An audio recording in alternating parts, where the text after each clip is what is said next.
Okay, so this is the wheel of life, and we're actually going to look at goals with this particular exercise, because it's important to have goals, not only for structure, but it's important to actually achieve them, as we need successes in our life, no matter how big or how small.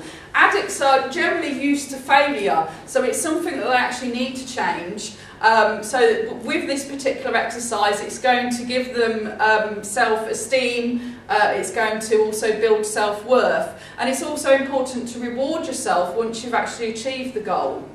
When people are in addiction, it tends to give low self-esteem, so this particular tool can be used at home and give you the confidence to know that you can actually achieve something in life. So what we're going to do is actually write our goals for the next 3 months. I personally use this myself, and it gives me a sense of achievement, and actually gives me some continuity in what I'm actually doing each day and week by week. So we're going to write our goals according to the goal setting on page 29 in your workbooks. Oh. So if you'd like to turn to that page. Okay, on the wheel of life, we're actually, in a minute, I'm just going to talk through this first, then we're actually going to do the exercise. You're going to score between 1 and 10 on the wheel of life, where you are now and where you want to be within the next month. And there's 8 areas of the wheel of life, and we're actually going to set SMART goals for each of those areas. So what is SMART? Okay, well, it's specific. We need to know exactly what you want to do. It needs to be measurable. How will you know when you've achieved it? How will you know when you have it? Achievable. Can you actually physically or mentally do this? And it needs to be realistic. Will I do it? And do I actually want to do it? There's no point in actually setting yourself a goal that you know that you won't actually achieve. It also needs to be timed, so you need to write down the date, the month and the year in which you're actually going to do this.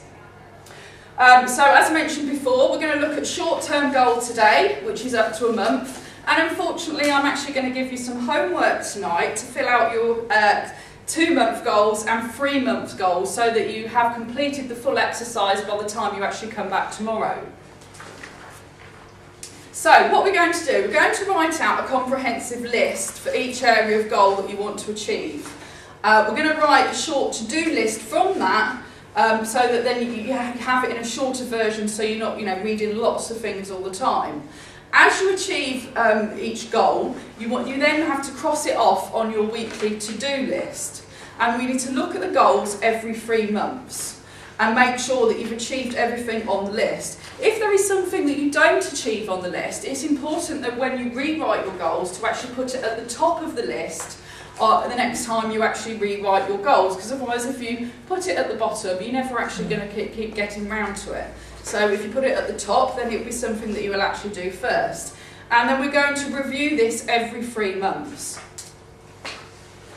Right, I'm just going to give you an example of one of the sectors that we're going to be looking at. We're looking at the health sector. So we're going to set a reduction target for drugs and alcohol. I will know I have done this as I have written a plan for my reduction. It is physically and mentally achievable, as I will not be taking as much of the substance or alcohol into my body, and I will be mentally prepared for it, because you know that you're actually going to write a reduction target plan. I will do this as I'm determined to get my recovery started, and I want to be free from drugs and alcohol, and I will do this by the 3rd of December 2012. It's obviously the 3rd of November 2012 today, so we're setting a target of 1 month's time. Then once we've actually written the full list out, we're then going to write a short to-do list. So an example of that would be set a reduction target. Now,